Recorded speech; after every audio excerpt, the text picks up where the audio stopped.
How's it going, guys? Welcome back to another episode of Dark Days. My name is Juan, also known as The Lost Knight, and we're going to be heading down this pit today. You see, we got Laddersmill Gilligan to show up at Majula.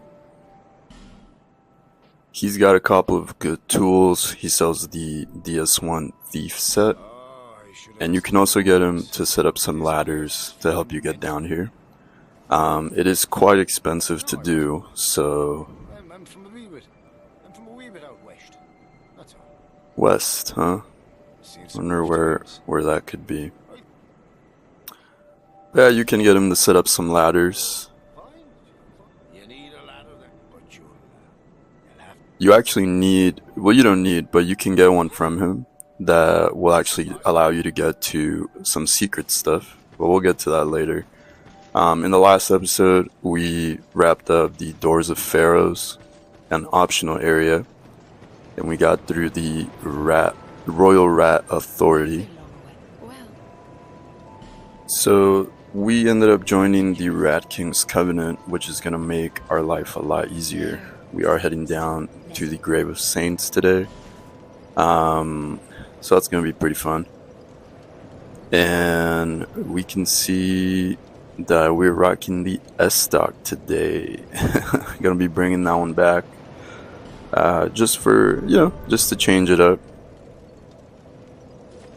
And yeah, thank you everyone that's been following through with the playthrough or just checking out the channel, checking out any of the episodes. I really appreciate you guys. Anyone that's been subscribing or just taking an interest in the episodes. I am having a great time just returning to this game. Sometimes it can be a bit tough, just thinking about the past, but it's kind of bittersweet. You try to focus on the good, definitely. I should mention before we jump down here, make sure you have the cat ring equipped. If you don't have the cat ring, this might sound kind of weird, but you just take off all your armor and just kind of jump down here. Having no armor actually reduces fall damage. So, fun fact. But yeah, it's been chill. I mean, I love this game, and I love that right as you jump down, the music stops, and you just get this silence as you're descending into this darkness. Such a vibe, man. I mean, Dark Souls 2, it's one of the best looking Souls games for sure. And also just so atmospheric, You can see the secret ladder over there. Alright, so Grave of Saints, and we see again the busk of the Rat King as we approach its great maw. And it beckons us to enter the Grave of Saints, which is cool. Now, yeah, like right here, we don't really know where we're going. You see this dark hallway and then you arrive at these catacombs. And the design of this place, I mean, so atmospheric. It pulls you in right away. Just the caskets upturned in the holes, and you can see that there's that path right there you want to go to, but we don't know how to get to it yet. And then all these graves, I mean, it's so cool. Such a cool vibe, man. Here, we see the rat enemies, but they're actually not hostile. And the reason they're not hostile is that we already joined the Rat King's Covenant. So there is a benefit to taking on the Royal Rat Authority before you come down here.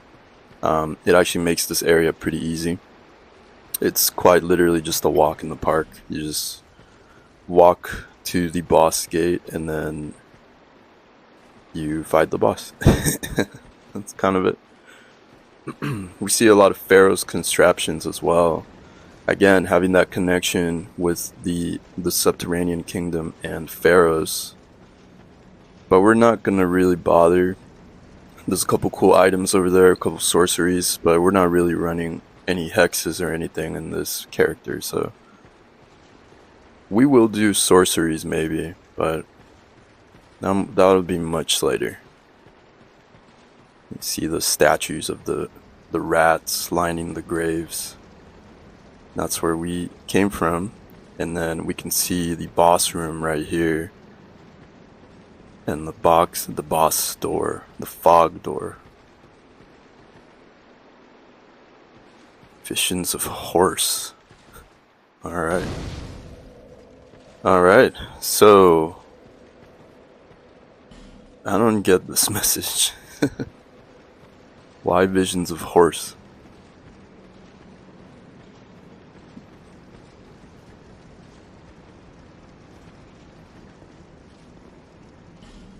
I find it kind of interesting, like maybe we were supposed to come through here a different way, but because a lot of the messages we're getting are like, it almost means that you're approaching from the opposite direction. But yeah, I'm being a bit wary. Whisper of despair. I'm being a bit wary since I'm not too sure if all the rats will be non-hostile, but you see they're just chilling. Now these are statues, they're not actual enemies, but there are some enemies hidden inside these nooks and crannies. So when you arrive here, they actually spawn out of the graves. But they're not bothering us right now. We're part of their gang, you know? Part of the rat gang.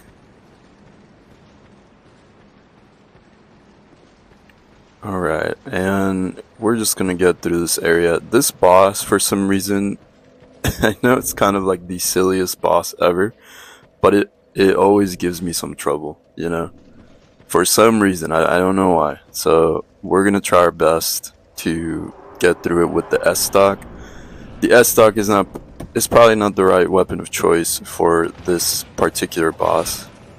This is a mob boss, so we're gonna be swarmed by all these rats who don't hit too hard, but if you get hit by multiple of them, it's you know, you're cooked. And they also build up petrification as the status. And yeah, so the S-Stock, because it's a thrust weapon, single hit, I don't think it's the best for these crowd control types of bosses, but we'll see. We have to beat a few of these before the true boss appears, which is a rat with a crested hair piece running down the length of its spine. And I think it's called the Vanguard, the Royal Rat Vanguard. It's just one rat though, but we need to kill a few of these to get them to show up. You see the health bar pop up? Yeah, I should probably heal. Man, the status builds up so fast. It's like each bite, it's like a full section. There he is. And we just gotta kill this dude. Oh, I did not pay attention to the petrification status. Man, I can't believe I died to the Royal Rat Vanguard. It's kind of embarrassing. Not Mytha, not the Covenant's Demon, not the Executioner's Chariot, not, you know, the Skeleton Lords. I think this is the first boss that actually killed me. Which is the silliest boss too. It's funny. Alright, let's see. We'll try something different. Sure, let's test out this guy. It's definitely not upgraded, so it's not gonna do as much damage as it could, but we probably want to take this off. There we go. Oh my god, I almost immediately died. Petrification does take off a chunk of your health though. Like dying to being petrified seems to really punish you, taking off a huge chunk of your health. Which makes sense, you know, in the previous games, the previous game I should say, petrification was also an instant kill, but if you got cursed, that's what they called it. It wasn't petrification, it was curse. And it would actually permanently half your health until you got a purging stone to pass on the curse to something else. So I guess it makes sense, you know, they have to punish you for dying to the status in some way. Yeah, with this crowd control weapon, those lateral sweeps, much easier to crowd control this boss. Because we can hit multiple enemies. So I think what was happening is since we were focusing on one enemy, we kept getting hit from the side. And the damage is not too bad. I mean, these are just rats. This axe is cool though. It's definitely got like some swagger to it. Definitely, I like the design. I like the moveset. I think upgraded it probably hits much harder. And I believe you need Twinkling to upgrade it. So it is one of those weapons. It requires a little bit more to be fully upgraded. You see that I always leave a little bit of stamina left. I don't fully exhausted when I'm hitting the boss, just because I want to have enough to dodge out of the way in case I get cornered. This dude is one hit away from dying. There we go. Oh, I missed him actually. I hit everybody else but him. Okay. There we go. Doink. And then you see the rats kind of all run away. Run away, run away. Alright. Shout out to the what is this called? The Dragon Slayer's Crescent Axe. Big ups, man. Let's put on that Claymore on. Oh, we're a little too heavy with this. So I like the defense that we got in the armor. I really don't want to sacrifice that, so we're just gonna put the Leo ring. We still get some benefit out of it since we have some thrust weapon attacks. And there's this dude again. What's up, dog? I just cooked your authority and your vanguard. You need some better stuff. Skeleton. Alright. And this is that, I guess, shrine that we passed earlier. And we see the descent marked by the torches. So we're going to put on the silver cat ring again. And we're going to top off our health and start jumping down here. Platforming in these games, you want to definitely take it slow if you're, like me and prone to just throwing yourself off cliffs. Because, yeah, it can be kind of tricky. Alright, we got some items down there. I don't think that there's any enemies down here. But, like, this whole bit, like the descent, you keep going farther and farther down.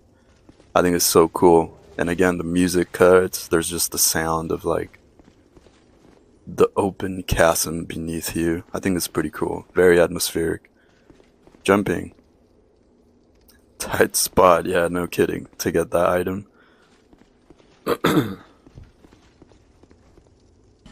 Merchant? Aw. Dark Souls want merchant. Alright. And then here...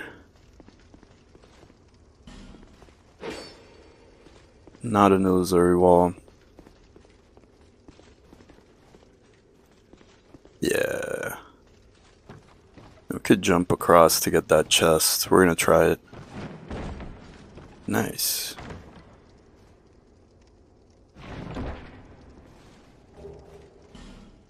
Ash Knuckle Ring. Cool. I think this is the one that prevents petrification, I believe. Messed that up. Alright. That's fine. So you're gonna get some of these guys. There you are. Some of the exploding hollows. If you have your bow equipped, you can just take them out as they're running to you. These guys are pretty squishy.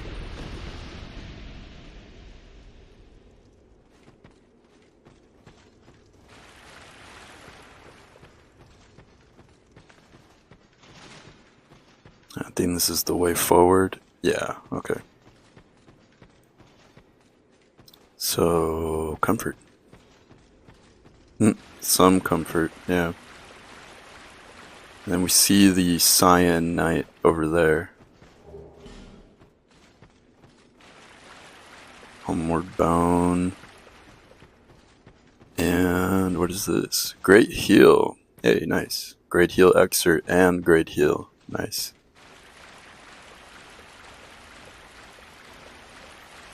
Now, these knights, so a little bit of the lore, it's actually quite horrible what happened to Cyan. He was one of Vendrick's like top knights during his war with the giants, and his armor was like unique, but he died like a horrible death. Like he got like ripped apart by the giants, and so to commemorate him, Vendrick mass produced his armor and just kind of gave it to his loyal knights. But then the armor was cursed, and every knight that wore the armor went insane. It's kind of, why is everything so like horrifying in these games? Why can't it just be that they lived happily ever after? But I guess it wouldn't be Dark Souls if that was the case, right? Alright. Visions of Dark. So now we begin the final descent into the gutter. And you see that's that point of no return where you're pretty much forced to progress. Which is fine. I used to have a bad habit of jumping around these things. And it's very easy to die. So just take the ladders. Don't do what I do. Just take the ladders. Take the paths with the ladders. You can see the drop is actually quite steep. And at this point, I mean, we are carrying lots of souls. So we don't want to we don't want to fumble. See what I mean? Alright. Let's take our own advice.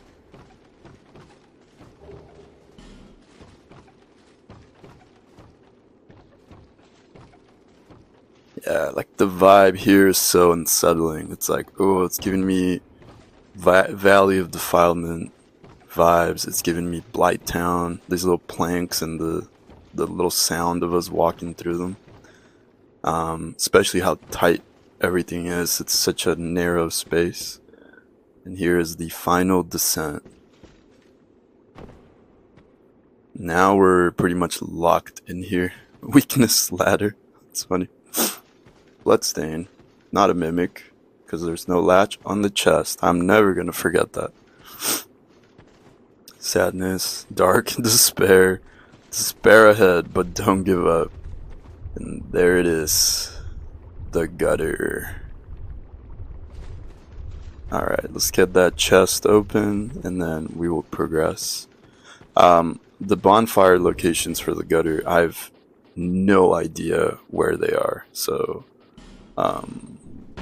yeah, don't even ask me, because I have no idea. We're gonna try to find them though. We'll try to find our best, and we get our token of spite. We actually never read the no, we'll do that later. Okay, we need to put on some healing items, and we need to put on some poison resistant items, because these statues are some hoes. See, they kind of projectile attack you. If you don't want to damage your weapon durability, smack them with the torch. The torch cannot break, so it's like perfect for just getting rid of this. You don't have to break all of them. I'm just doing it out of spite. And you see the bonfire down there. I don't know how to get to it. I'm pretty sure it's not this way. If I jump down here, I could very easily die.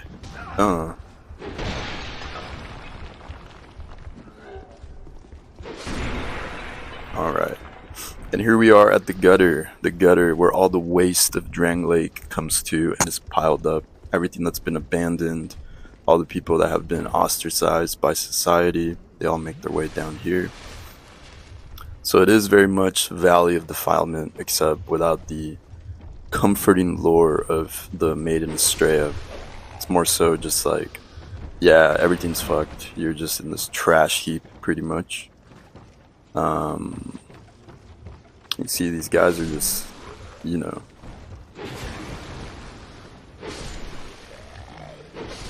just chilling in their their shack in the darkness. I mean, this seems like a very miserable existence.